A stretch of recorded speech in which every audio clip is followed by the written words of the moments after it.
Hey there.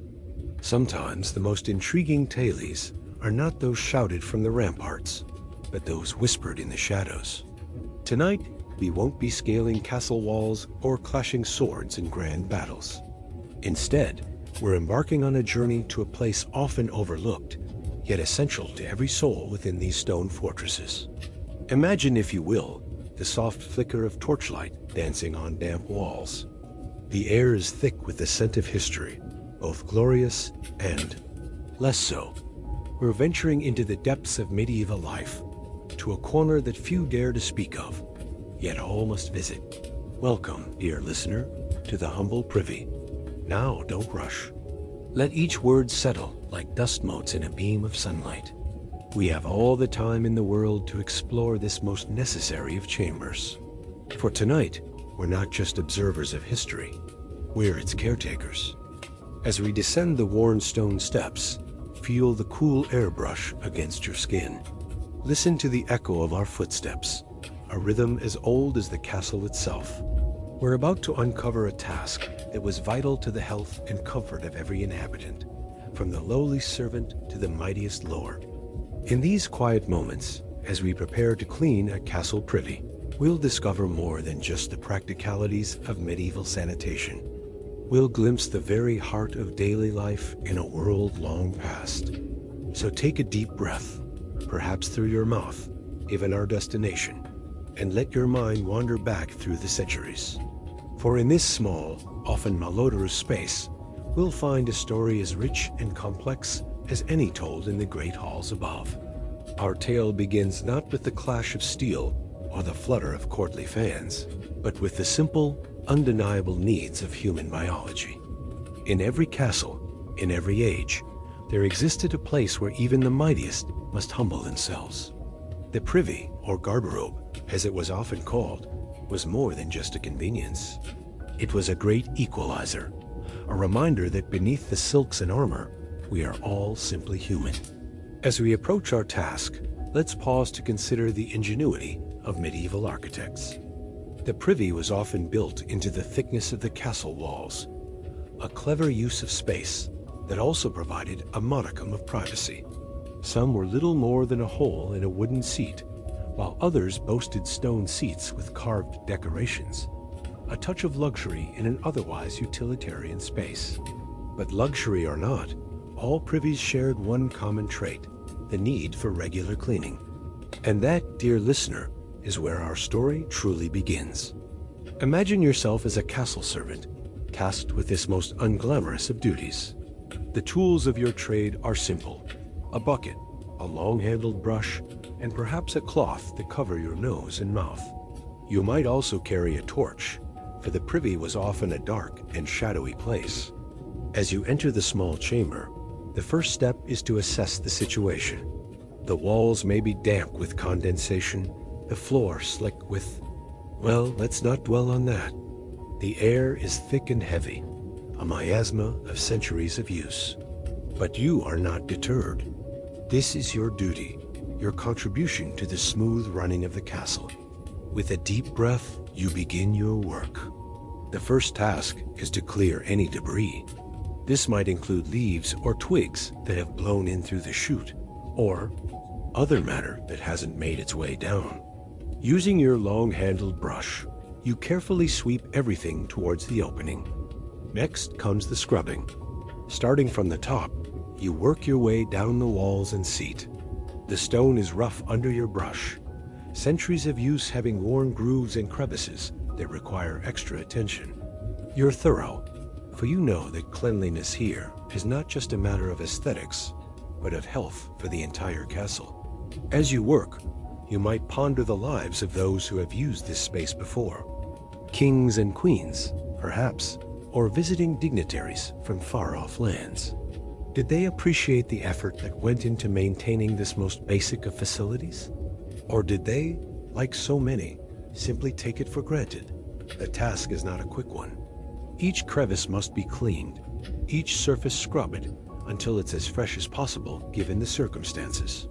The smell, while never pleasant, gradually becomes less overwhelming as you work. But cleaning the privy is more than just scrubbing. It's also about maintenance. You check the chute to ensure it's clear and functioning properly. In some castles, these chutes led directly to the moat or a cesspit below. In others, they might empty onto the castle walls, an unpleasant surprise for any would-be invaders, to be sure. As you work, you're aware of the sounds of castle life above and around you. The clatter of pots from the kitchen, the distant shouts of guards on the walls, the murmur of voices in the great hall. Life goes on, oblivious to your efforts, yet dependent on them all the same. Finally, after what feels like hours, your task is complete. The privy, while never destined to be the most pleasant room in the castle, is now as clean and fresh as it can be. You gather your tools, take one last look to ensure all is in order, and prepare to leave. But before you go, take a moment to appreciate the significance of what you've done. In this small, often overlooked space, you've played a crucial role in the health and comfort of every person in the castle. From the highest lord to the lowest scullery maid, all will benefit from your efforts. As you climb the stairs back to the bustle of castle life, you carry with you a secret knowledge. You understand, in a way that few others do, the intricate workings of this great stone fortress. You've seen a side of castle life that's rarely spoken of, yet vitally important. And so, dear listener, as we conclude our journey into the depths of medieval sanitation, let us reflect on the unsung heroes of history. Those who, day after day, performed the tasks that kept castles running, nobles healthy, and life moving forward. In the grand tapestry of history, it's often the small threads that hold everything together. The cleaning of a castle privy may not be the stuff of epic poems or heroic ballads, but it's a task that touched the lives of all who lived within these stone walls. As we return to our own time, let's carry with us a newfound appreciation for the complexities of medieval life. Let's remember that behind every grand feast, every royal decree, every clash of armies, there were countless individuals performing tasks just like this one. For in the end, it's not just the kings and queens who make history. It's the everyday people, performing everyday tasks, who truly keep the wheels of time turning. And so, we bid farewell to our medieval privy, now clean and ready for the next user. We climb the winding stairs, leaving behind the damp and shadow, emerging once more into the light of the present day. But perhaps, the next time you visit a castle, or read about medieval life, you'll spare a thought for those unseen corners. For in those forgotten spaces, in those quiet, necessary tasks, lies a history as rich and vital as any ever told. In the depths of a medieval castle, where stone walls whisper tales of bygone eras, there lies a hidden world of necessity and ingenuity. Beyond the grand halls and bustling kitchens, past the servants' quarters and winding corridors, you might stumble upon a small, unassuming wooden door. This portal, often overlooked by visitors, leads to one of the castle's most essential yet least glamorous spaces, the privy. As you push open the creaking door, the air grows thick with a musty odor. The privy, no larger than a modest closet, greets you with its stark simplicity. A narrow wooden seat, worn smooth by centuries of use, perches atop a dark opening. This humble throne, the medieval answer to nature's call, served lords and ladies, servants and guests alike. But the privy was more than just a hole in the wall. It was a carefully designed system, a testament to the medieval mind's practicality. The seat, often crafted from oak or elm, was positioned strategically over a vertical shaft. This shaft, sometimes stretching the height of a tower, would funnel waist down to the castle's exterior or into a deep cesspit below. Privies weren't confined to a single location within the castle walls. They dotted the fortress like secret outposts of relief. You might find one tucked away in a tower, offering a dizzying view to those brave enough to peer down. Others nestled close to bedchambers, providing convenience for sleepy nobles. Some even hung precariously over moats, using the water below as a natural disposal system. The placement of these facilities, was no haphazard affair. Castle designers considered factors such as prevailing winds to minimize unpleasant odors wafting through living spaces. They thought about water sources, ensuring waste wouldn't contaminate wells or streams. And they pondered the logistics of waste removal, a task as necessary as it was unpleasant. Some privies were communal affairs, where castle inhabitants might gather to exchange gossip or grumble about their duties. Others were private sanctuaries, reserved for the lord and lady of the castle. These more luxurious facilities might boast features like padded seats or even primitive flushing mechanisms, using rainwater collected in cisterns. But regardless of their location or amenities, all privies shared a common purpose and a common problem. They needed to be cleaned. This task, perhaps the least envied in all the castle, fell to the lowliest of servants. Armed with little more than determination and strong stomachs, these unsung heroes kept the castle's most necessary rooms functional. The process of cleaning a castle privy was not for the faint of heart. It began with the most obvious task, removing the accumulated waste. In some cases, this meant descending into the depths of the cesspit, a job so dangerous it was often reserved for prisoners or the desperately poor. Armed with long-handled scoops and buckets, these unfortunate souls would remove the solid waste, hauling it away to be used as fertilizer on nearby fields. For privies that emptied directly outside the castle walls, the task was slightly less arduous, but no less unpleasant. Servants would use long poles to scrape away any buildup, ensuring the shaft remained clear. This was crucial not just for hygiene, but for security. More than one tale tells of enemies attempting to infiltrate a castle through its waste chutes. Once the major waste was removed, the real cleaning began.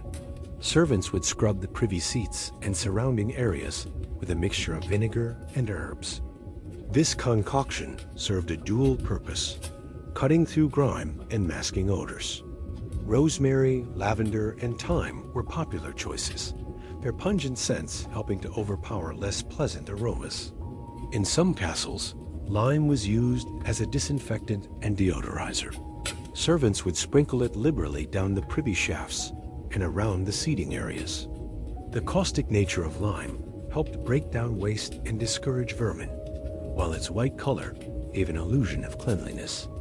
But cleaning the visible areas was only part of the battle. The real challenge lay in maintaining the entire waste system. Privies that emptied into cesspits required regular emptying to prevent overflow. This was a massive undertaking, often requiring teams of workers and taking several days to complete. The contents of the cesspit would be carted away, typically at night, to minimize the disturbance to castle life. For privies that used water systems, such as those emptying into moats, servants had to ensure the channels remained clear. This meant regular flushing with buckets of water, and occasionally more hands-on methods of dislodging blockages. It was dirty, dangerous work, but essential for preventing backups that could lead to disease outbreaks within the castle walls. The cleaning of castle privies wasn't just about maintaining hygiene. It was also a matter of preserving the castle's structural integrity. Waste, particularly urine, could be corrosive to stone over time. Regular cleaning and maintenance helped protect the castle's walls and foundations from this slow but relentless assault. In some larger castles, the task of privy maintenance fell to a dedicated team. These individuals, while low in the castle's social hierarchy, possessed specialized knowledge passed down through generations. They understood the intricacies of the castle's waste system, knew which herbs best masked which odors, and had developed techniques for tackling even the most stubborn of stains. Despite the unpleasant nature of their work, these privy cleaners played a crucial role in castle life. Their efforts helped stave off disease, maintained a level of comfort for the castle's inhabitants, and even contributed to the fortress's defenses by ensuring waste systems could and be used as entry points. As you step back from the small wooden door, closing it gently behind you, you might pause to consider the hidden world you've glimpsed. The castle privy, humble and often overlooked, stands as a testament to medieval ingenuity and the timeless necessity of sanitation. It reminds us that even in the grandest of castles, amidst tales of chivalry and conquest, the most basic of human needs require attention and respect. So the next time you visit a medieval castle, as you admire the soaring towers and imposing walls, spare a thought for the small wooden doors you might pass. Behind them lies a world of practicality and perseverance, a reminder that even in the age of knights and ladies, someone had to do the dirty work. And in doing so, they played their part in shaping the history that echoes through those ancient stones. In the shadowy recesses of a medieval castle, the privy, or garderobe, stood as a testament to the ingenuity of ancient architects. These small chambers, often jutting out from the main structure, served a purpose both practical and precarious. As we delve into the secrets of castle architecture, we find ourselves faced with the peculiar task of maintaining these essential, yet oft overlooked spaces. Imagine, if you will, the worn stone steps leading to a narrow doorway. The treads, smoothed by centuries of use, whisper tales of countless occupants who have trod this path before. As you approach, the pungent aroma of history assails your senses, a stark reminder of the privy's primary function. The garderobe, with its protruding design, allowed waste to fall directly outside the castle walls. This clever arrangement kept the unpleasant odors at bay and provided a modicum of hygiene for the castle's inhabitants. Yet, the very nature of its design presented unique challenges when it came to cleanliness and maintenance. To clean a castle privy was no small feat. It required a combination of strength, stomach, and strategy. The first step in this unenviable task was to gather the necessary tools. A long-handled brush, sturdy bucket, and ample supply of vinegar were essential. The vinegar, with its acidic properties, served not only to cut through grime, but also to combat the overwhelming stench. As you enter the tiny chamber, you're struck by the claustrophobic confines. The walls, often bare stone, bear the marks of countless years of use. The small window, if present at all, offers little in the way of ventilation. It's here, in this cramped space, that the real work begins. The process of cleaning started from the top down. Using the long-handled brush, one would scrub the walls and ceiling, dislodging accumulated grime and debris. This task required a delicate balance of force and finesse, as too much pressure could damage the ancient stonework, while too little would prove ineffective against the stubborn filth. As you work, you can't help but ponder the lives of those who came before. Kings and queens, lords and ladies, all reduced to the same basic human needs within these walls. The garderobe, in its way, was a great equalizer, reminding even the mightiest of their mortal nature. The next step in the cleaning process involved addressing the privy as main feature, the hole through which waste was expelled. This opening, often lined with smooth stone or wood, required particular attention. A mixture of vinegar and water, applied liberally, helped to break down any residue and neutralize odors. As you lean cautiously over the opening, you're acutely aware of the drop below. The moat or cesspit that received the castle's waste lay far beneath, a constant reminder of the precarious nature of medieval sanitation. The thought of those tasked with cleaning these lower areas is enough to make one grateful for the relative simplicity of tending to the privy itself. With the walls and opening addressed, attention turned to the floor. Here, the accumulated filth of countless footsteps presented its own challenge. A combination of scrubbing and rinsing, repeated several times, was often necessary to restore some semblance of cleanliness to the stone or wooden planks underfoot. As you work, the limited light filtering through the small window casts long shadows, adding an air of mystery to the task at hand. You can almost hear the whispers of past occupants, their secrets and scandals forever etched into the very fabric of this tiny room. The final step in cleaning the castle privy involved a thorough rinse with clean water, followed by a generous application of herbs or fragrant plants. Lavender, rosemary, or mint were often used. their pleasant aromas helping to mask any lingering odors and lending a touch of freshness to the space. As you step back to survey your work, you're struck by the transformation. While still far from modern standards of hygiene, the cleaned privy stands as a testament to the care and attention given to even the most humble spaces within the castle walls. The task of cleaning a castle privy, while undoubtedly unpleasant, offers a unique glimpse into the daily lives of medieval inhabitants. It reminds us that even in the grandest of structures, the most basic of human needs must be addressed. As you descend the narrow stairs, your task complete, you can't help but feel a connection to those who came before. The worn steps beneath your feet have borne witness to centuries of history, each footfall adding to the rich tapestry of castle life. In the grand scheme of castle architecture, the privy may seem insignificant, yet its presence speaks volumes about the ingenuity and practicality of medieval designers.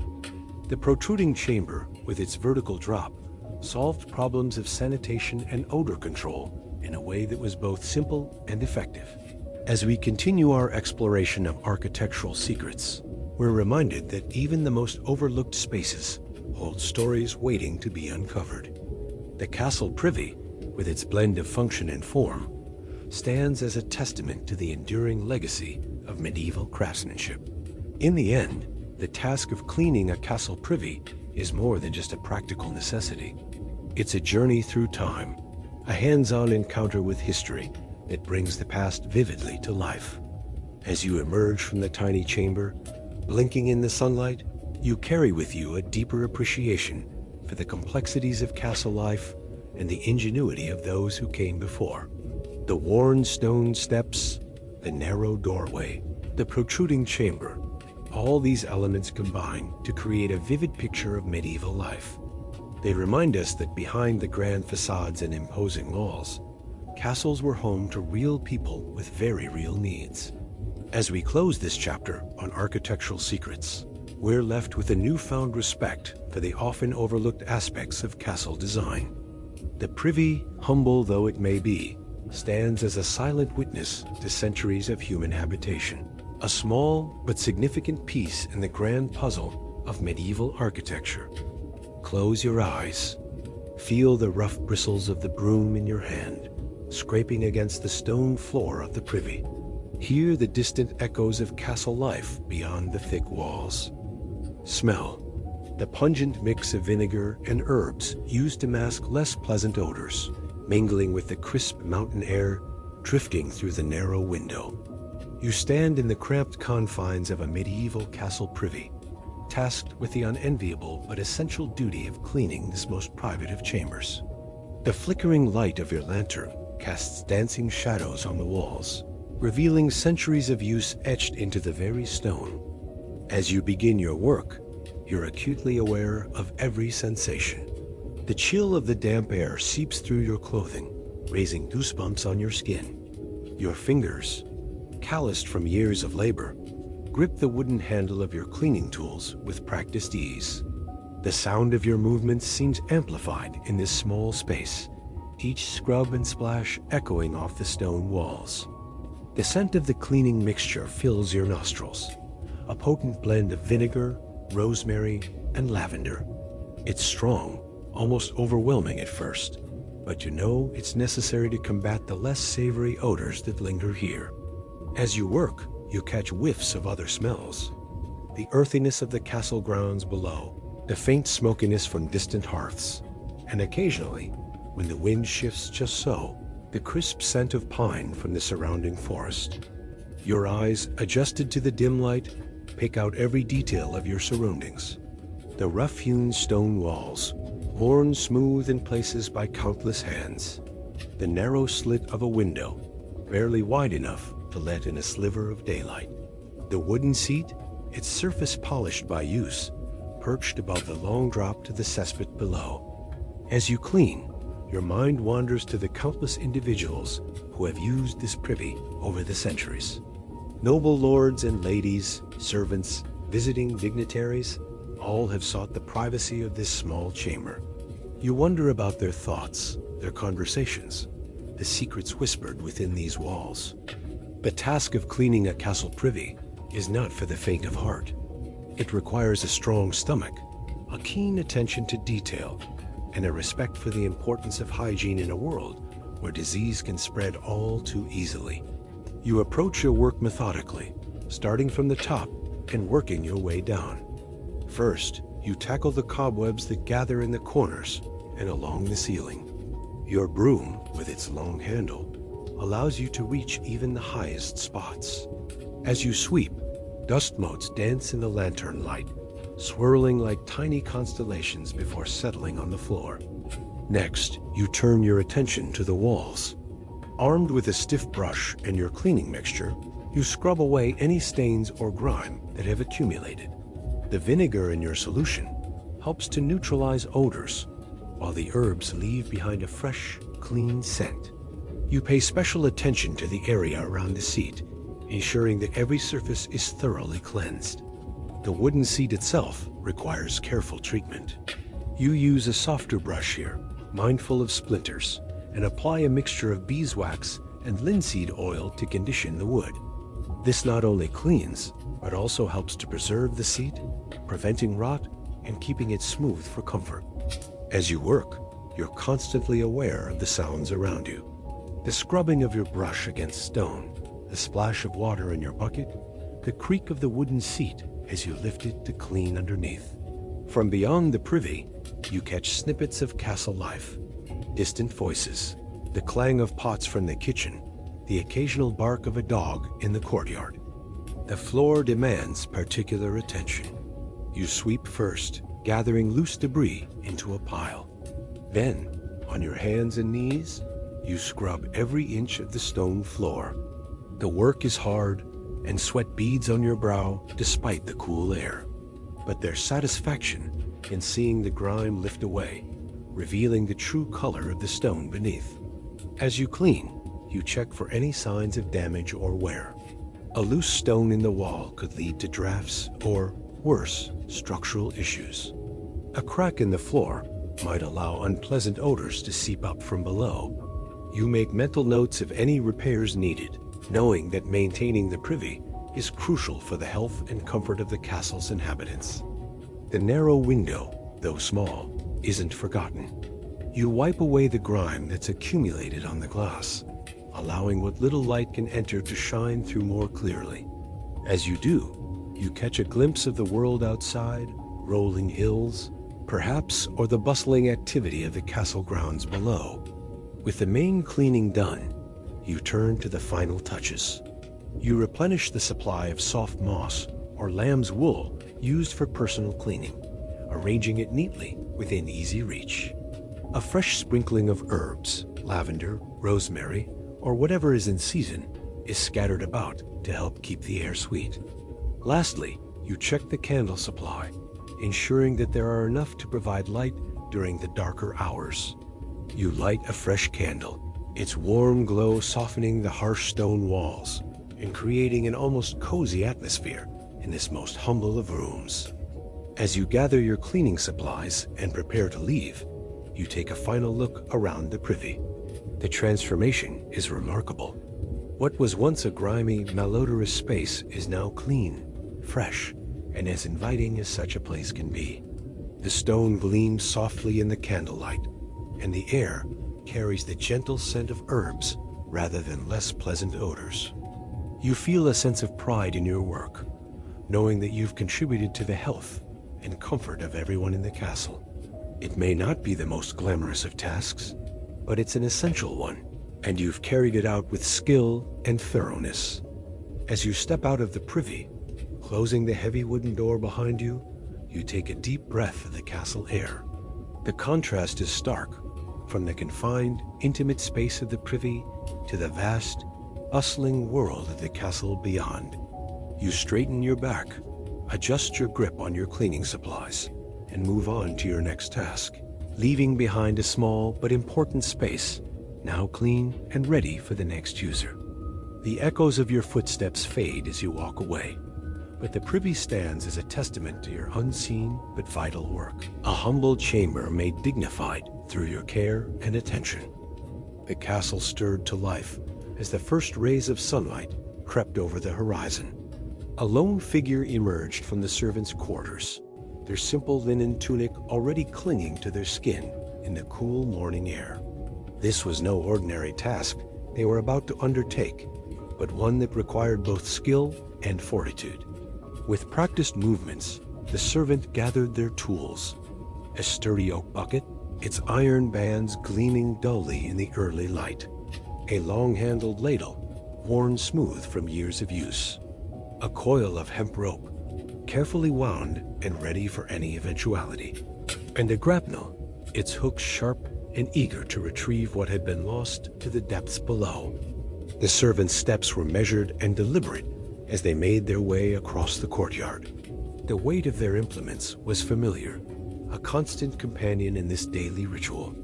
They approached the privy tower, its stone walls looming above, a silent sentinel guarding the castle's most private affairs. As they reached the base of the tower, the servant paused, taking a moment to survey the task ahead. The privy chute stretched upwards, disappearing into the gloom above. It was a daunting sight, but one they had faced countless times before. With a deep breath, the servant began their ascent. Each step was carefully placed, mindful of the slick stone beneath their feet. The higher they climbed, the stronger the odor became, a pungent reminder of the necessity of their work. At last, they reached the top of the tower. Here, the true challenge began. A servant set down their bucket and uncoiled the rope, securing it to a sturdy iron ring set into the wall. With practiced ease, they lowered the bucket into the chute, listening for the telltale splash that signaled its arrival at the cesspit below. Now came the most delicate part of the operation. The servant began to draw the bucket back up, careful not to spill its contents. It was a slow, methodical process, requiring both strength and finesse. As the bucket emerged, they used the ladle to carefully transfer its contents into a larger container, ready to be disposed of far from the castle walls. This process was repeated again and again until the cesspit was emptied. But the servant's work was far from over.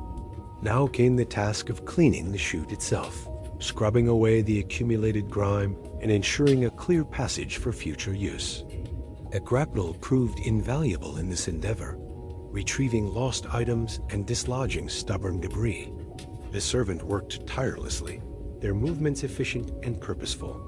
They knew that their efforts, though unseen by most, were crucial to the health and comfort of all who dwelled within the castle walls. As the sun climbed higher in the sky, the servant finally descended from the tower. Their tunic was now stained and sweat-soaked, bearing testament to the labor they had undertaken. Yet there was a quiet pride in their bearing, a satisfaction in a job well done. They gathered their tools once more, ready to return them to their proper place. The castle was now stirring to full wakefulness, nobles and servants alike beginning their daily routines. Few would spare a thought for the cleanliness of the privies, taking for granted the comfort and convenience they provided. But the servant knew the truth. They understood that even the grandest castle relied on such humble tasks, that the foundations of civilized life were built on the efforts of those who toiled in the shadows. As they made their way back to the servants' quarters, they allowed themselves a small smile. Tomorrow would bring the same challenges, the same duties, but they would face them with the same quiet determination. For in the cleaning of a castle privy, there was a kind of magic. It was a ritual that transformed the unclean into the clean, the chaotic into the orderly. And in that transformation, the servant found purpose, knowing that their work, though often thankless, was essential to the very fabric of castle life.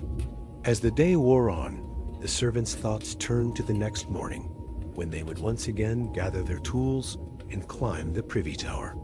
It was a cycle as old as the castle itself, a testament to the enduring nature of human needs and the ingenuity with which they were met.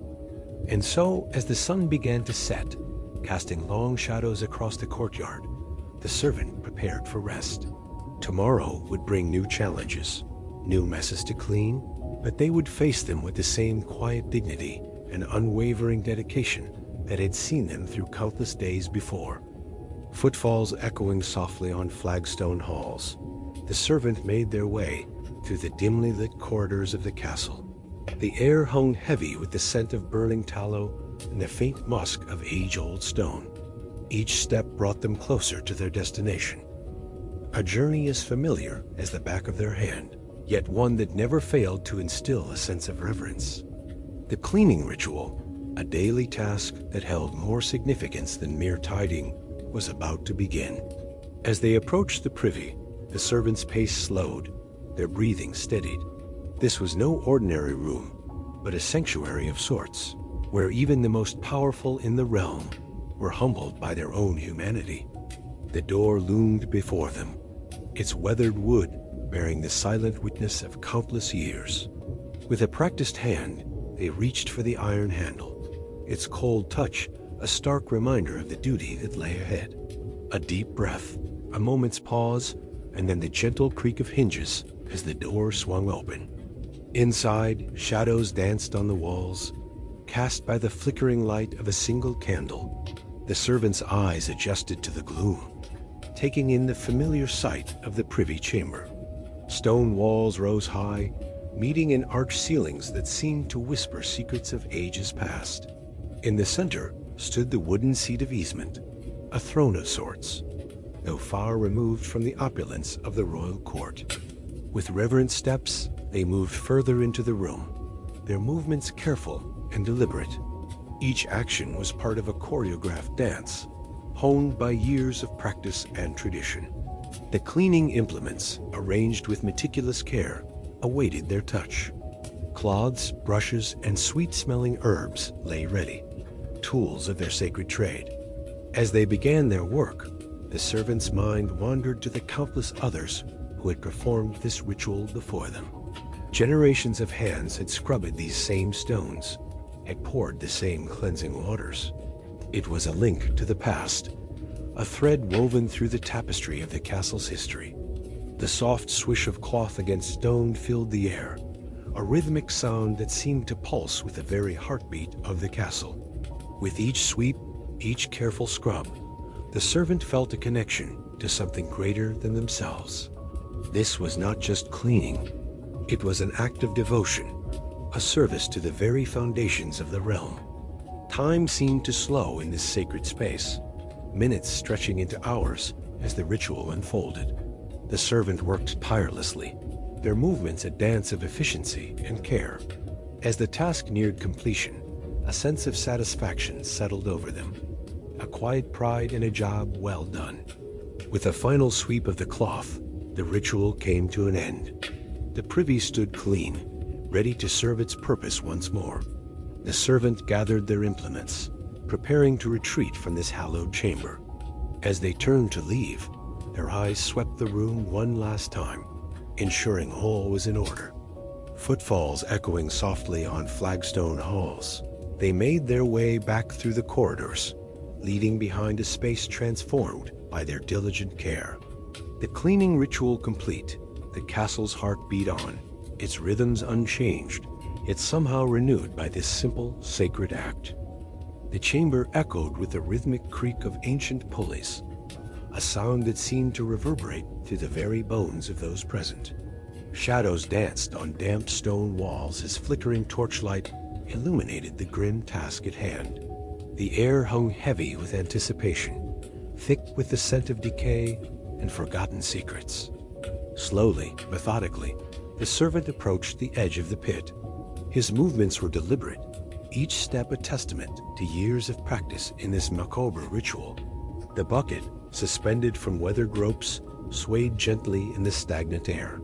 With practiced ease, he began to lower it into the inky depths below. Time seemed to stretch as the bucket descended, its journey marked only by the soft whisper of rope against stone. The servant's gaze remained fixed, unwavering, as if he could pierce the darkness with sheer force of will. Minutes passed, feeling like hours, until at last a muffled splash signaled the bucket's arrival at its destination. A collective breath was held as the servant began the arduous task of retrieving the bucket. muscles strained against the weight, the rope slick with moisture and age. Inch by inch, the bucket ascended, its contents still hidden from view. The air grew thicker, charged with a palpable tension that seemed to press in from all sides. At last, the rim of the bucket reached the surface of the pit. The servant's hands, calloused and steady, guided it with a reverence that belied the nature of its cargo. Water, dark and fetid, sloshed over the sides, carrying with it the unmistakable stench of decay. As the bucket was fully drawn from the pit, its grim contents were revealed in the wavering torchlight. Bones, bleached white by time, and the corrosive nature of their resting place gleamed whitely. Fragments of cloth clung stubbornly to some, a final pitiful reminder of the humanity they once possessed. The servant's expression remained impassive as he carefully maneuvered the bucket to the side. This was but the first of many such retrievals, each one a step in the solemn process of emptying the pit. It was a task that would take hours, perhaps days, to complete. Those gathered watched in silence as the servant prepared for the next descent. There was no need for words. Each understood the gravity of the moment, the weight of history and tradition that hung in the air. This was more than a mere cleaning. It was a ritual, a connection to those who had come before, and a grim reminder of the fate that awaited all. As the bucket once again began its journey into the depths, the onlookers settled in for the long vigil ahead. The pit would be emptied, as it had been countless times before, its secrets brought to light only to be reburied in the annals of time. And when the task was done, when the last bone had been reverently removed and laid to rest, they would seal the pit once more, leaving it to slumber until the next cycle began. The creaking of the pulleys continued, a somber melody accompanying the dance of life and death, past and present, that played out in the shadowy chamber. And through it all, the servant worked on, his eyes steady, his hands sure, a living embodiment of the unbroken chain that linked them all to the depths of history and the mysteries that lay buried beneath their feet. The chamber pot, once filled to the brim with the night's offerings, was carefully lifted from its resting place. Servants, their faces etched with determination, carried the vessel with practiced ease. Their destination lay beyond the confines of the castle walls, where the contents would find their final resting place. As they made their way through winding corridors and down steep staircases, the servants' footsteps echoed in the early morning silence. The weight of their burden seemed to grow with each step, a reminder of the importance of their task in maintaining the cleanliness and order of the castle. Upon reaching the outer courtyard, a decision had to be made. Would the contents be tipped into the moat, joining the murky waters that surrounded the fortress? Or would they be carted away to the midden, a place of refuse and decay beyond the protective walls?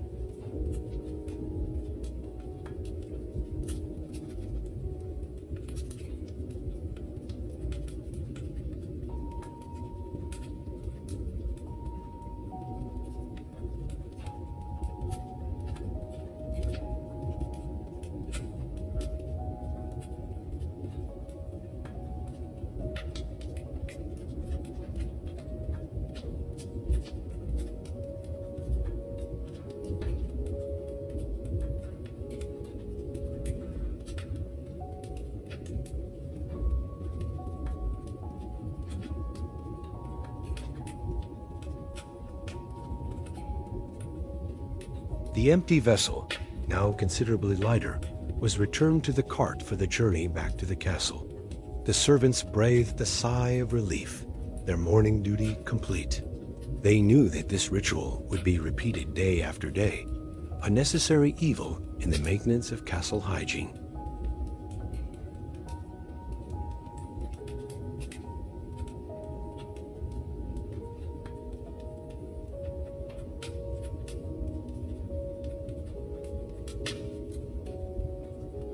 As the sun climbed higher in the sky, castle life continued unabated. Lords and ladies went about their business, blissfully unaware of the early morning activities that ensured their comfort and cleanliness. The disposal of waste, while not a glamorous task, was an essential part of the daily routine that kept the castle functioning smoothly.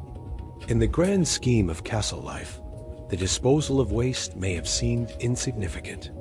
Yet it was these small, often overlooked tasks that formed the foundation of medieval society. From the highest towers to the deepest moats, every aspect of castle life was interconnected, each playing its part in the intricate dance of daily existence.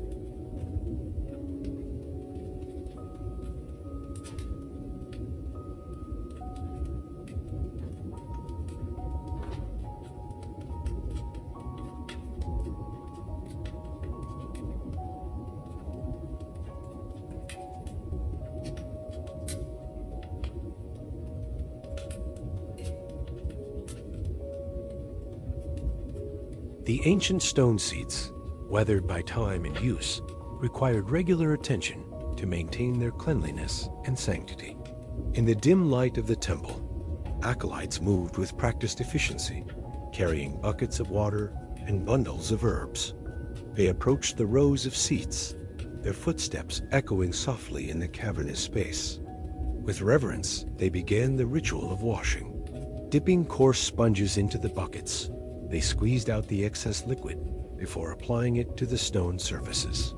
The water, infused with sacred herbs and ash, held both cleansing and purifying properties.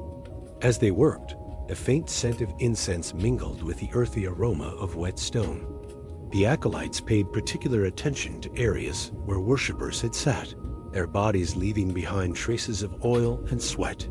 They scrubbed gently but thoroughly, ensuring every crevice and curve of the stone received proper care. The water darkened as it lifted away the accumulated grime, carrying with it the lingering energies of countless prayers and meditations. In some instances, when particularly stubborn stains resisted the herbal water, the acolytes reached for small clay jugs containing a special mixture. This potent concoction, brewed from fermented grains and blessed by the high priests, possessed additional cleansing power. They applied it sparingly, allowing it to soak into the stone before wiping it away with fresh water. As they worked their way down the rows, the stone seats gradually transformed. The dull, grimy surfaces gave way to clean, subtly gleaming stone that seemed to glow in the flickering torchlight. The air itself felt fresher, purged of the heavy scents that had accumulated over days of use. The washing ritual served multiple purposes beyond mere cleanliness. It was believed to renew the sacred energy of the space, preparing it for future ceremonies and individual devotions. The act of cleaning was itself a form of meditation, a way for the acolytes to connect with the divine through humble service. Moreover, the regular maintenance helped preserve the stone from the corrosive effects of bodily oils and environmental factors. By removing these substances promptly, the seats would endure for generations to come, bearing silent witness to countless spiritual journeys. As the acolytes completed their task, they stepped back to survey their work. The stone seats now stood ready, cleansed and refreshed, awaiting the next gathering of worshippers. The scent of purification lingered in the air, a subtle reminder of the care and devotion that went into maintaining this sacred space. With quiet efficiency, they gathered their cleaning implements and prepared to move on to the next area of the temple. The washing ritual, though seemingly mundane, was an integral part of the larger tapestry of religious observance. It ensured that every aspect of the temple, from the grandest altar to the humblest stone seat, remained a fitting vessel for divine communion. As the seasons turn, so too must the methods of maintaining a castle privy. In winter, frost might cling to the seat, encouraging the servant to first warm it, a cloth dipped in hot water, steam rising in the hush of dawn. The chill air seeps through stone walls, demanding extra care to ensure comfort for those who must answer nature's call. The bitter cold brings unique challenges to the privy keeper. Icy winds whistle through cracks, freezing waste and causing unpleasant odors to linger. To combat this, one must employ ingenuity. Straw and rushes, scattered liberally upon the floor, provide insulation against the creeping cold. These must be changed frequently, lest they become sodden and frozen, a hazard to unwary feet. As snow blankets the castle grounds, access to the privy becomes treacherous. Paths must be cleared and salted, preventing slips and falls. The privy itself requires constant attention, for ice can form within the shaft, blocking the natural flow and causing backups most foul. A servant, bundled against the elements, must descend with hot water and long-handled tools to break the frozen waste and ensure proper drainage. The winter months also bring a scarcity of herbs and flowers used to mask unpleasant scents. Clever privy keepers turn to evergreens, hanging bundles of pine and spruce to infuse the air with their crisp, clean aroma. Dried lavender and rosemary, carefully stored from summer's bounty, are sprinkled sparingly, their precious scents a balm to noble noses. As spring's thaw arrives, new challenges emerge. The warming air awakens dormant odors, and melting snow seeps into crevices, threatening structural integrity. This is the time for thorough inspection and repair. Loose stones are reset, cracks are sealed with pitch, and the entire privy is scrubbed from top to bottom with vinegar and lye soap, banishing winter's lingering miasma. The arrival of spring birds heralds a return of fresh herbs and flowers. Chamomile and mint are planted near the privy, their leaves crushed and strewn about to freshen the air. Bowls of rose petals and lavender buds are placed strategically, their delicate scents a welcome change from winter's harsh pine. Summer brings its own set of trials to the castle privy. During summer's heat, pungent warmth necessitated more frequent washes and near constant airflow from the window. The heat intensifies odors, and flies become a persistent nuisance. Screens of finely woven cloth are hung over windows, allowing air to circulate while keeping insects at bay. The privy keeper's work becomes more demanding in the sweltering months. Waste must be removed more frequently, often under cover of night, to avoid offending delicate sensibilities. The shaft is flushed with buckets of water, and lime is liberally applied to control both odor and pests. Summer's bounty provides an abundance of fragrant herbs and flowers. Bunches of fresh mint, thyme, and lemon balm are hung from the ceiling, releasing their oils in the warm air. Bowls of dried petals are refreshed daily, their subtle perfume a constant battle against less pleasant aromas. As autumn's chill begins to creep in, preparations must be made for the coming winter. The privy is given a thorough cleaning, and any needed repairs are made before the frost sets in. Stores of herbs are dried and preserved, ready to combat winter's stark scents. The falling leaves provide an unexpected boon. Gathered and dried, they can be used as a natural deodorizer and absorbent material throughout the colder months. Acorns and pine cones are collected, their resinous scent a welcome addition to the privy's arsenal against odor. Throughout the year, the castle privy requires constant attention to maintain cleanliness and comfort. The changing seasons bring unique challenges, each demanding its own set of skills and solutions. From the icy grip of winter to the sweltering heat of summer, the privy keeper must adapt and innovate, ensuring that this most essential of rooms remains functional and, as much as possible, pleasant. In spring and autumn, when the weather is mild, the privy keeper's task is somewhat easier. These seasons offer a respite from extreme temperatures, allowing for more thorough cleaning and maintenance. Windows can be left open longer, airing out the space without fear of freezing drafts or oppressive heat. The changing of the seasons also affects the availability of cleaning materials. In winter, ash from the castle's many fireplaces is collected and stored, its alkaline properties making it an effective cleansing agent when mixed with water. Summer brings an abundance of vinegar from the castle stores, its acidity cutting through grime and neutralizing odors. Water, the most essential element in privy maintenance, presents its own seasonal challenges. In winter, it must be heated to prevent freezing in the pipes and to provide some comfort to those using the facilities. Summer demands cool water, drawn from deep wells or mountain streams to refresh and cleanse. The privy keeper must also consider the changing needs of the castle's inhabitants throughout the year. Winter sees an increase in indoor activities, leading to more frequent use of the privy. Summer brings guests and hunting parties, straining the facilities and requiring extra vigilance in cleanliness and odor control. As the year turns, so too does the cycle of privy maintenance. Each season brings its own rituals and routines, passed down through generations of castle servants. The privy keeper's work is never done, for as surely as the sun rises, nature will call, and the privy must be ready to answer. In the end, the art of maintaining a castle privy is one of constant adaptation and unwavering dedication. From the frost-kissed mornings of winter to the languid heat of midsummer afternoons, the privy keeper stands guard, ensuring that this most humble yet essential of rooms remains a bastion of comfort and cleanliness within the castle walls. In the shadowed recesses of castle life, the privy stood as a humble yet essential fixture.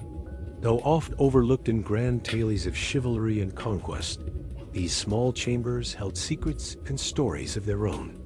Lords and ladies, knights and servants alike sought refuge within their confines, each visit a brief respite from the bustling world beyond. The cultural significance of the castle privy extended far beyond its practical purpose.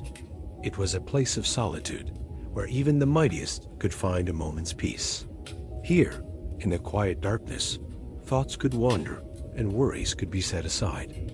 The soft rustle of parchment might betray the presence of a noble, poring over important documents away from prying eyes. Servants, too, found their place in this most private of spaces. Their daily rounds included the meticulous cleaning of privies, a task that knew no rank or station.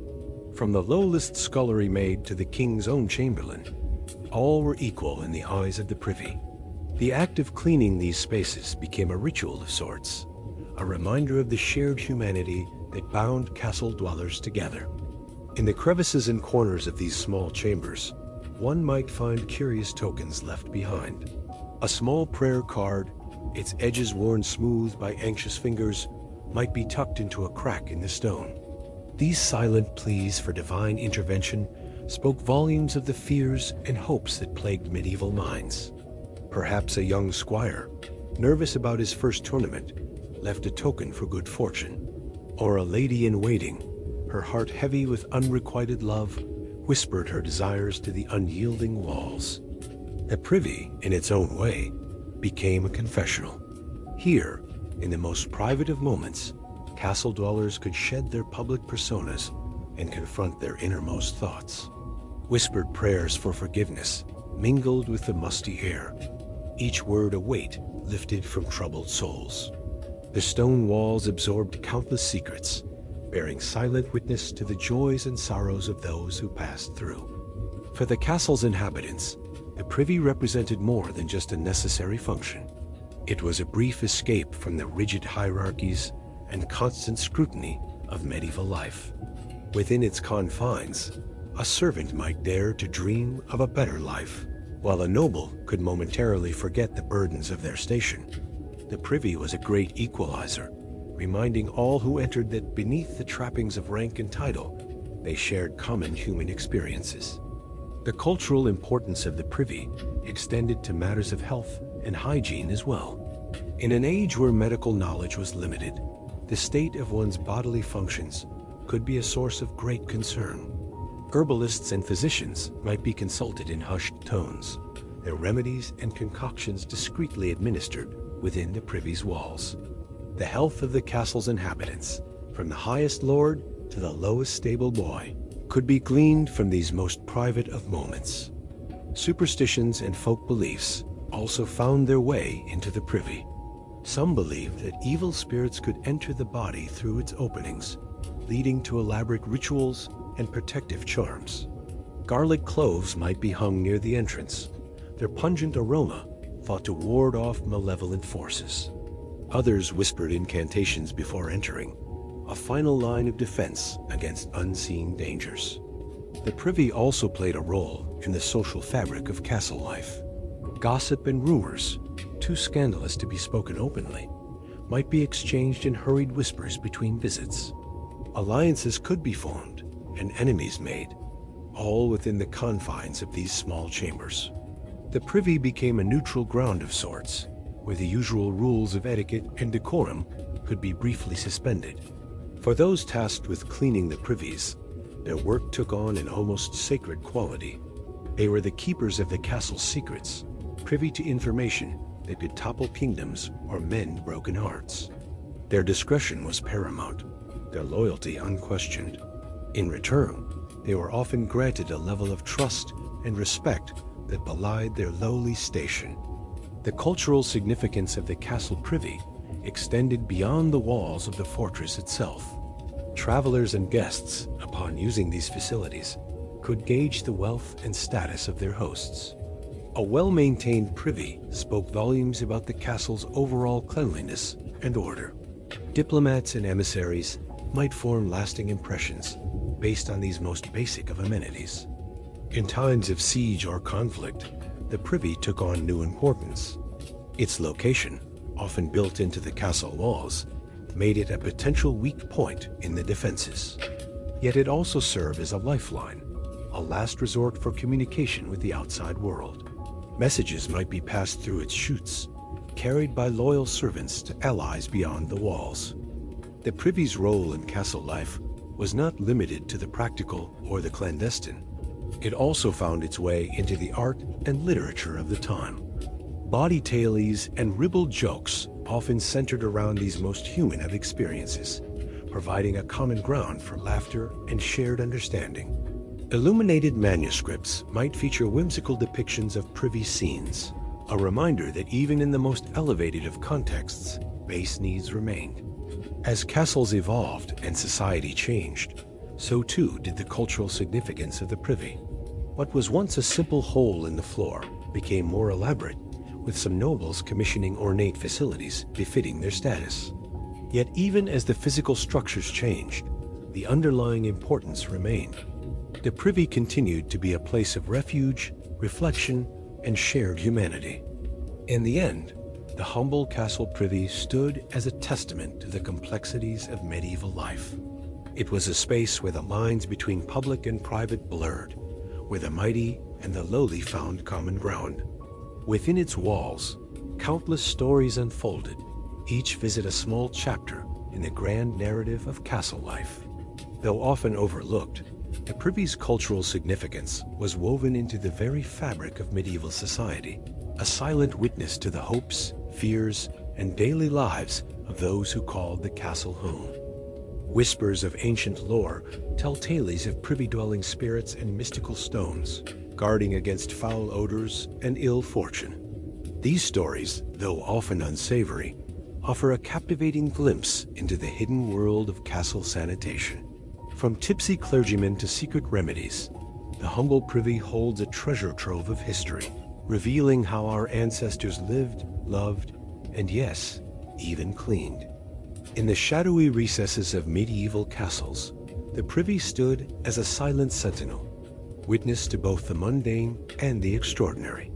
It was here, in these most private of chambers, that folklore and practicality intertwined, creating a rich tapestry of beliefs and practices surrounding the act of cleaning. Imagine, if you will, a young serving maid, arms laden with herbs and buckets, cautiously approaching the castle privy. Her eyes dart nervously, searching for signs of mischievous sprites said to inhabit these malodorous spaces. She mutters a quick prayer, invoking the protection of Saint Vincent, patron saint of chamber pot emptiers, before setting about her unenviable task. The air is thick with the pungent aroma of vinegar and wood smoke, age-old remedies employed to combat the less savory scents that linger. As she works, she hums a tune, passed down through generations of castle staff, believed to ward off evil spirits and ensure a thorough cleansing.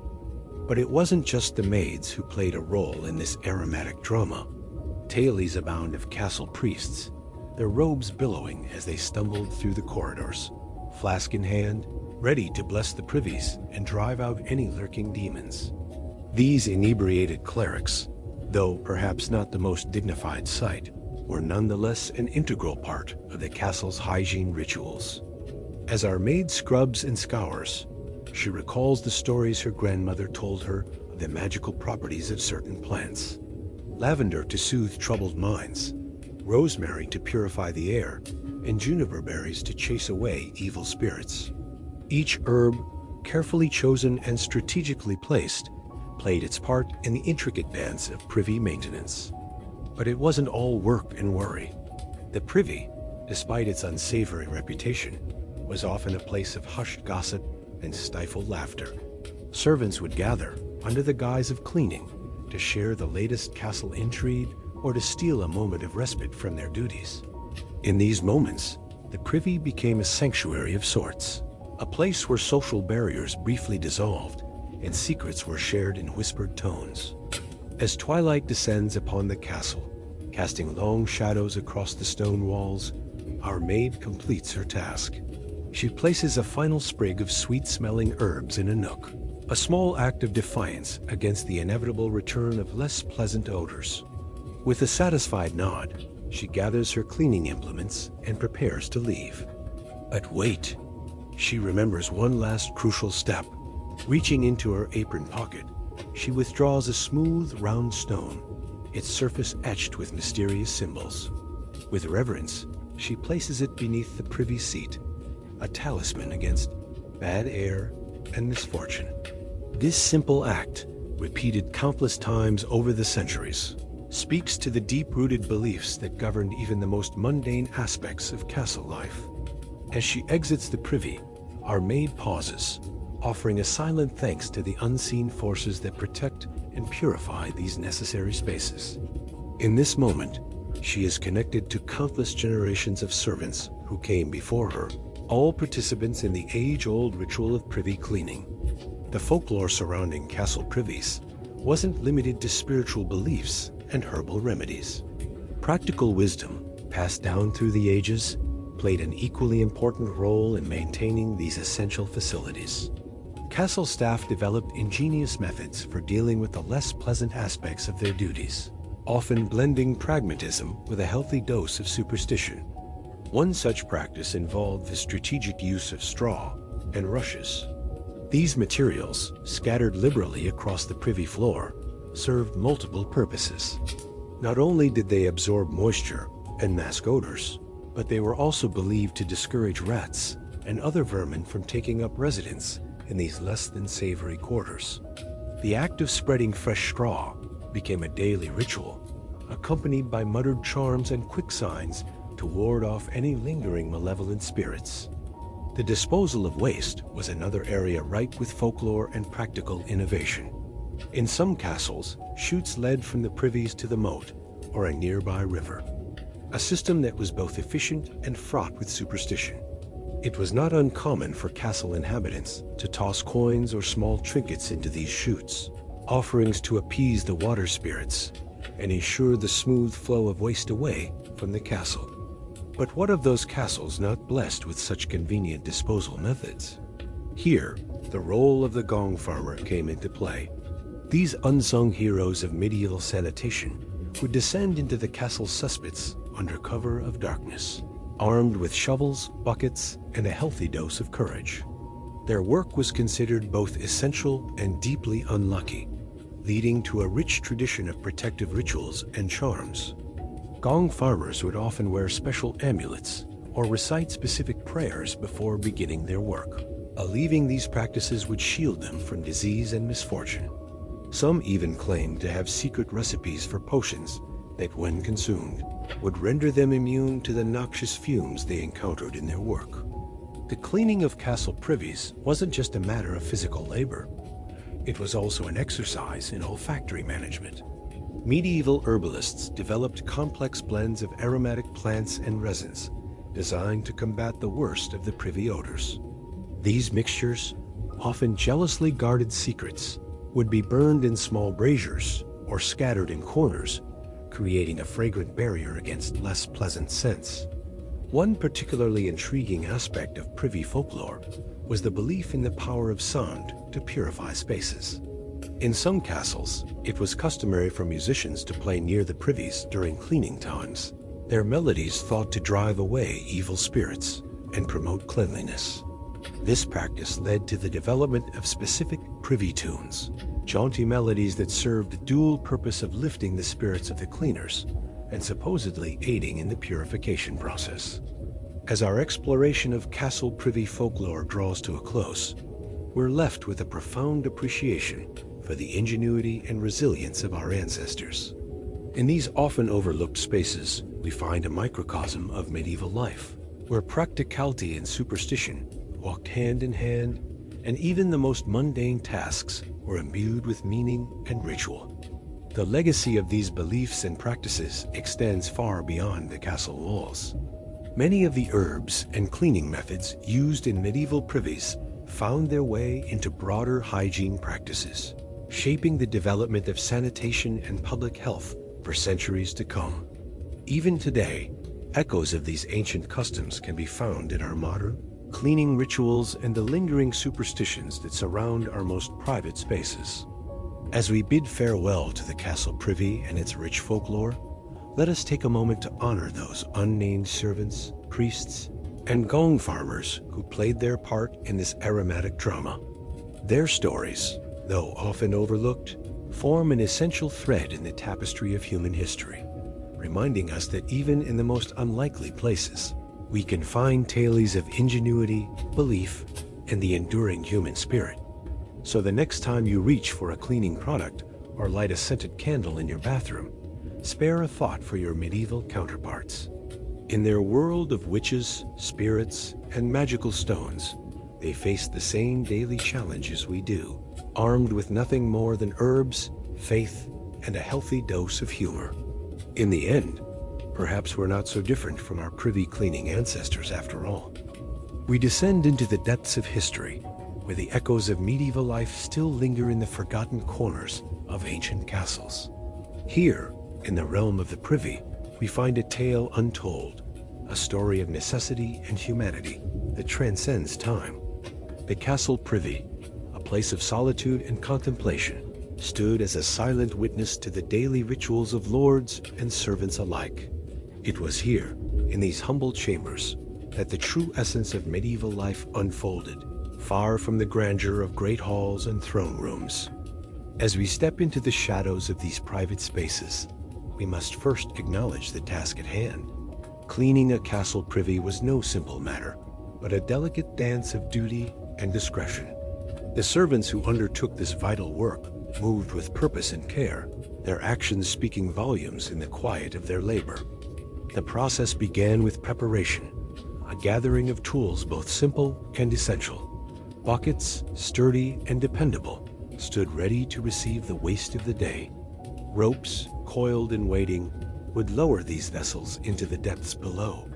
And always, there was the lime and the lye, harsh yet necessary companions in the battle against odor and disease. With tools in hand, the cleaning began in earnest.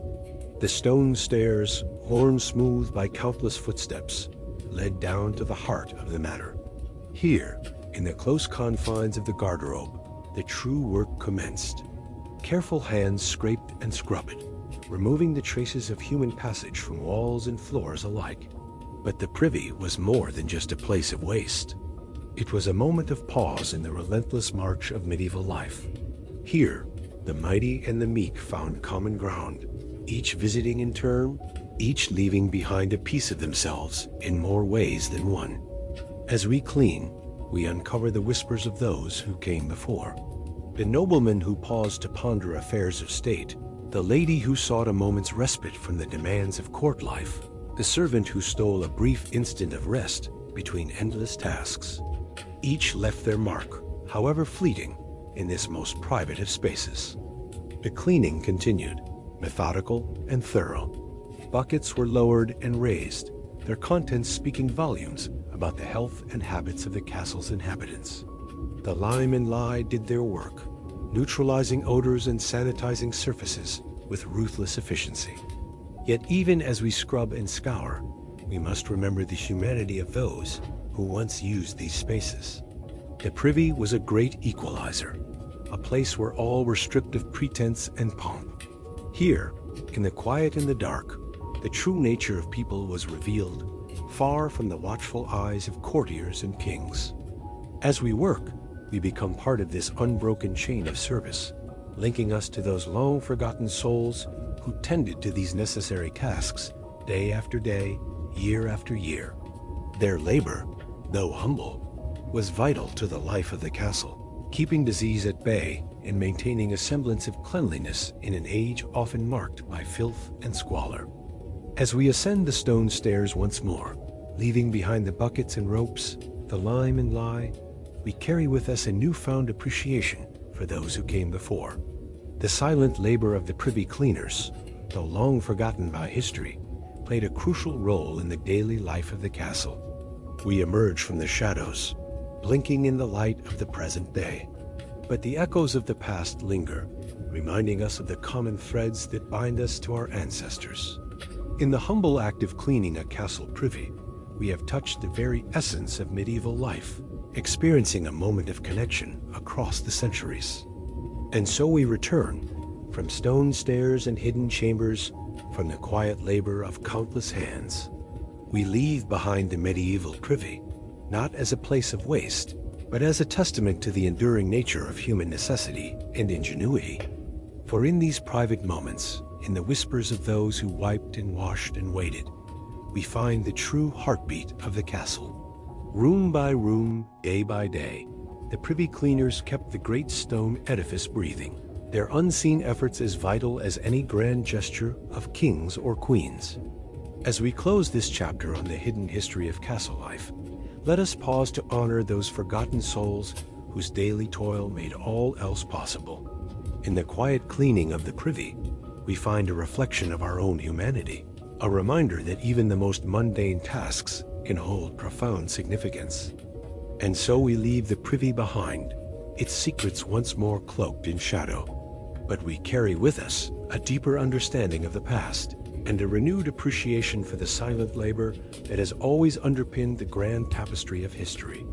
In the end, it is not the great deeds of nobles and knights that tell the full story of medieval life, but the quiet, persistent efforts of those who kept the castle clean, room by room, privy by privy. Their legacy lives on in the stones and shadows, a testament to the enduring power of human perseverance and the dignity of honest work. You've now scrubbed where no knight has knelt. You've polished the porcelain in the most private chamber of the keep. Pause for a moment and imagine the echoes of ancient footsteps, the whisper of tapestries in drafty halls, the weight of history pressing down on this humble space. In the quiet corners of grand castles, far from the pageantry of throne rooms, lies a task both mundane and vital. The privy, that most necessary of rooms, demands attention even in the loftiest of fortresses. Begin with the tools of your trade, sturdy brushes, strong vinegar, and a resolve as unyielding as the castle walls. Approach the privy with reverence, for it has borne witness to the private moments of kings and queens. First, clear away the cobwebs of time, those silken strands that connect past to present. Then, with gentle determination, scrub away the grime that centuries have left behind. The stone may be cold beneath your hands, but feel the warmth of countless lives that have passed through this space. As you work, listen. The castle whispers its secrets. The privy, often overlooked, holds tales untold, of hurried conversations, of moments of solitude amidst the chaos of court life, of the humanity that binds peasant to monarch. Mix your cleaning potions with care, as an alchemist might. Vinegar and water, nature's own purifiers, will serve you well. Let their sharp scent cut through the mustiness of ages, a clarion call to cleanliness. Be thorough in your task. Every crevice, every corner deserves your attention. For in tending to the smallest details, you honor the grandeur of the whole. The privy may be humble, but it is no less a part of the castle's story than the grandest hall. As you rinse away the last traces of your labor, watch how the water carries with it not just dirt, but fragments of history. Each drop that disappears down ancient drains takes with it a piece of the past, making way for the future. Step back and admire your work. The privy now stands ready, a silent sentinel prepared to serve for centuries more. In this moment, you are connected to every servant, every caretaker who came before you, all those who understood the dignity in tending to life's most basic needs. You've played your part in preserving history, not with sword or quill, but with brush and bucket. The castle stands stronger for your efforts, its story safeguarded by your care. As night falls and torches flicker, know that you've touched a piece of eternity. In the grand tapestry of time, your thread is woven alongside kings and conquerors. For without the keepers of the castle, there would be no castle to keep. Rest now, guardian of hidden chambers. Let the soft murmur of stone lull you to sleep, knowing that in the morning, life in the castle will flow on, in part because of your unseen, yet essential, labor. Good night, tender of forgotten realms. May your dreams be as peaceful as the privy you've so lovingly tended.